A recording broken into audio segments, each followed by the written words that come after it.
ご視聴ありがとうございます。今回は小さな駅の悲しい歴史に迫ります。拠点駅になるはずだったのに、計画の変更で規模が縮小した経緯と、駅が発展しなかった要因に注目です。この列車は北総線の下り列車です。北総線は京成本線と接続する高砂から印旛日本医大までを結ぶ路線です。2010年、印旛日本医大から先の線路が新たに建設され、成田スカイアクセス線のルートができたことで、印旛日本医大までは両線が設備を共用することになりました。スカイアクセス線の列車はスカイライナーかアクセス特急のみで、車内放送が大きく異なるほか、通過駅への乗り換え案内では、北総線の何々駅という表現が使われます。一方、北総線は、路線の途中にある千葉ニュータウンへのアクセスのために建設された路線です。上り寄りでは既存の市街地を通っており、ニュータウンのエリアに本格的に入るのは、新鎌ヶ谷駅を出てからです。このトンネルを抜けると、国道464号線、千葉県道12号線の間に入ります。この道路は方向別に分けられており、線路は東行き、西行きの道路の間にあります。北千葉道路といえば、聞いたことがある人も多いのではないでしょうか。新鎌ヶ谷の隣、西白井は上下線がホームを挟む構造です。その次の白井も同じです。ところが、次の小室駅は構造が違います。線路の両側に土地が山ほどあるのに、駅の手前で線路が左に触れています。また、下り線だけに対比線があり、待ち合わせや追い越しができます。北総線、スカイアクセス線の駅で、上下線の片方だけがこうした構造なのは、この駅だけです。この駅が今回ご紹介する駅です。ホームに降ります。降りる乗客はほとんどいません。ちょっと見づらいですが、駅を出たところで今度は線路が右に触れています。隣の線路を上りスカイライナーが通過です。北総線の区間では最高速度が抑えられているものの、それでも時速130キロという高速運転です。下り対比線、3番線の様子がこちら。線路の輝きがいまいちなことからもわかる通り、この線路を使った待ち合わせなどはそれほど多くはないです。下り方面の時刻表がこちら。スカイライナーはもちろん、アクセス特急も通過。普通列車の他には、新鎌ヶ谷から下り寄りでは各駅に止まる特急のみの停車で、普通列車は日中1時間あたり3本から5本、特急は平日夕方だけです。この駅では必然的に待ち合わせではなく通過待ちになり、普通列車の本数が少ない中で利便性を下げないよう、3番線を使う機会を少なくしているようです。実際、3番線に定期列車が入線しないダイヤだった時期もあったそうです。下り3番線で退避する列車の様子がこちら。カーブの入り口に止まっているので、停車中でも車両が左右にぽよぽよ揺れています。この列車を追い越すのは、日中20分間隔で運行されるスカイライナーです。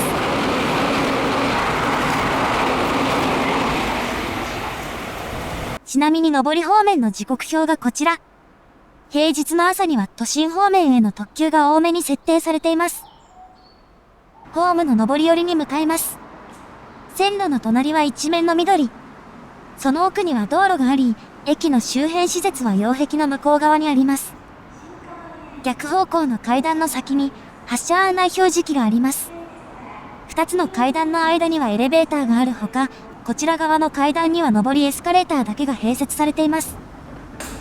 階段エスカレーターの上の照明はほとんど消され、日が出ているのに鬱屈とした雰囲気が漂います。ほとんど人気がないこの駅、2021年度の乗降客数は1日平均で3300人。北総線で下から2番目です。95年度の6159人をピークに減少し、およそ半分になっています。拠点駅どころか、線内でもかなり乗降客数の少ないこの駅の歴史に迫ります。小室駅が開業したのは、1979年、昭和54年3月。当時の北総開発鉄道が建設した路線の一部でした。1960年代の高度経済成長期、首都圏の人口は激増し、郊外に大規模なニュータウンを建設する構想が持ち上がりました。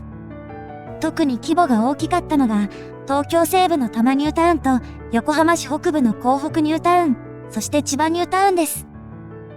千葉ニュータウンの構想は、1966年に千葉県庁が打ち出したものです。68年の基本設計では、東西18キロ、南北3キロのおよそ2900ヘクタールの土地に、計画人口34万人、計画戸数8万7000戸を目指す計画でした。他の2つのニュータウンと同じく、この辺りは鉄道空白地帯だったため、アクセス路線が必要になります。そして当時、アクセス路線には2つのルートがありました。72年3月の都市交通審議会で、そのルートが示されています。一つ目が今の北総線にあたるルートで、京成高砂から東に進み、千葉ニュータウンの小室地区に至るというものです。二つ目が、当時の地下鉄10号線、今の都営新宿線を延伸し、新鎌ヶ谷から小室まで北総線と並走し、その先に至るというものでした。このうち二つ目は、元八幡から西を東京都が都営10号線として、残りを千葉県が千葉県営鉄道北千葉線として建設し、両社が直通運転する計画でした。建設費は、1が537億円、2が730億円で、輸送需要は1が14万人、2が23万人と見積もられていました。なお、1は直通先の路線のレール同士の間隔、期間が1435ミリなのに対し、2は1372ミリと規格が異なっていたため、直通運転ができませんでした。また、1は1両あたりが18メートルの中型車両、8両編成なのに対し、2は20メートルの大型車両、10両編成での運行が可能でした。千葉ニュータウンは、小室駅の東を境におおむね2つに分かれています。輸送量の多い西側では2つのルートを並走させ、東側には輸送力の大きいルートにだけを伸ばすことで、適正な輸送力を確保する目論みだったようです。ところが2つ目のルートのうち、元八幡から小室までは開業せず、また、小室から東では、ルート1にあたる路線が延伸されています。路線網が大幅に縮小し、駅の規模まで小さくなったのは、ニュータウンの計画をめぐる変化が理由です。1973年にオイルショックが起き、首都圏の人口増加の勢いが弱まりました。オイルショックで資材価格も高騰するなどし、国内の新線計画は軒並み遅れを抱えます。また、成田空港の建設に対する反対運動が激化していた時期に重なったのも不運でした。土地を空港に明け渡すことを拒む反対派は、空港用地の収用に携わっていた収容委員会の委員を攻撃し、千葉県の土地収容委員会は機能不全になりました。委員会は空港用地だけでなく、ニュータウンや鉄道用地の確保にも関わっていたため、北千葉線事業の障害になりました。また、これは同じく千葉県内で計画が進んでいた、東洋高速鉄道の建設にも影響をもたらします。輸送実績が好調でありながら、会社自体が大ピンチを迎えているこの路線の事情は、また別の動画です。この頃北総線は、ニュータウン内のアクセス確保を優先し、小室から北初富までを第1期区間として先行開業させることになっていました。北初富で接続する新京成線と、松戸で接続する常磐線を経由して、暫定的な都心直通ルートを作ったのです。新鎌ヶ谷駅はまだ開業しておらず、駅ができるのはさらに後のことです。73年11月、千葉県は運輸大臣に対し、小室から千葉ニュータウン中央までを先行して建設することを認可するよう申請しました。北総線や新京成線と直通させ、低コストで都心直通ルートを確保するためです。ただし、将来のことも考える必要があったため、この時用意する線路は1本だけ。期間は1435ミリです。将来的に、期間1372ミリの線路をもう1本敷き、北千葉線との直通に切り替えます。その後、先に敷いていた線路の期間を1372ミリにすることで、複線として本開業させる計画でした。74年10月には、元八幡小室間と千葉ニュータウン中央、印旛松虫間の施工認可を受けました。さらにこの路線、第3期区間として、印旛松虫から成田ニュータウンを通り、成田駅の方まで建設する計画もありました。ところが、審議会の答申では千葉ニュータウンが終点とされていたこともあり、印旛松虫から東 10.2 キロの申請は保留になりました。これには、成田新幹線の計画も関わってきます。成田空港へのアクセス路線として計画された新幹線には、千葉ニュータウン駅への途中駅の設置が検討されていました。この計画とバッティングするため、意図的に保留にされたという説もあります。1975年、昭和50年、千葉県は北千葉線の工事に着手しました。ところが、73年の時点で、元八幡、印旛松虫間で730億円と見積もられていた工事費は、77年には2031億円にまで激増。土地収用委員会をめぐる情勢が原因で、小室新鎌ヶ谷間の土地収用率が4割にとどまったのが要因です。78年に都営新宿線とつなげる計画でしたが、同年1月に元八幡から小室までの建設工事の凍結が決まり、早くも暗雲が垂れ込めます。79年3月には、北総線の北初富小室間が開業。一方、小室から東の事業は、千葉県から住宅都市整備公団に引き継がれ、84年3月、小室千葉ニュータウン中央間が開業。小室駅は両線の接続駅となりました。その後ニュータウンの人口や面積は見直され、86年12月までに、それぞれ17万6000人、1933ヘクタールに縮小されました。なお、並走区間では、北総線が敷地の北、千葉県営鉄道が南を走る予定でした。小室駅から東は千葉県営鉄道の計画がベースのため、駅の東で線路は S 字に曲がり、敷地の南側に移動しています。計画が消滅した後も、沿線に残る痕跡です。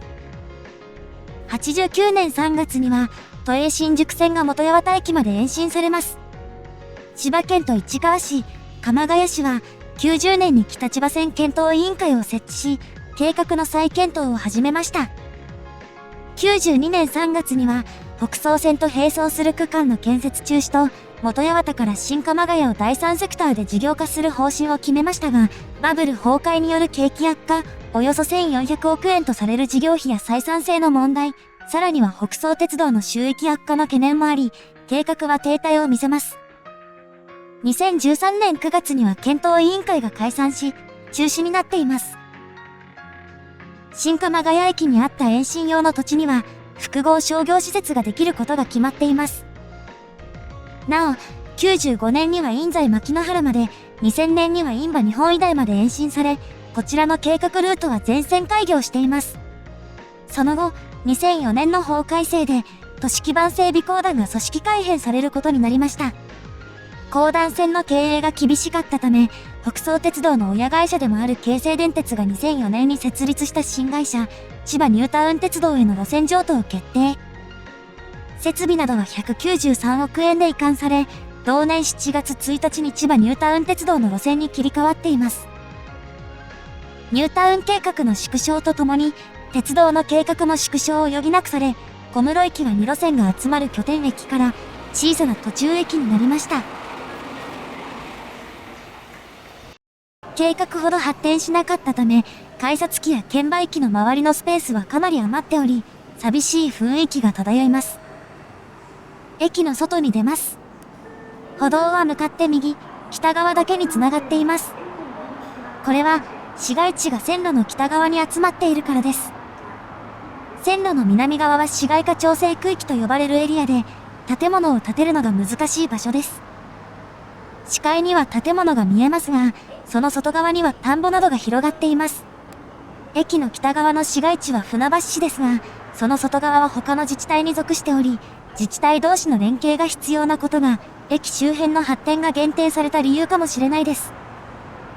そして、橋の下には道路もあります。方向別に分けられ、逆向きの道路は線路を挟んで反対側にあります。この後ろには、かつて使われていたと思われる道路の残骸が、痕跡があるのは鉄道だけではありません。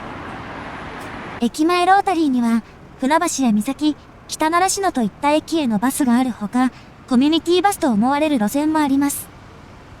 なお、これらのバスの中には、大幅な減便に直面している路線もあります。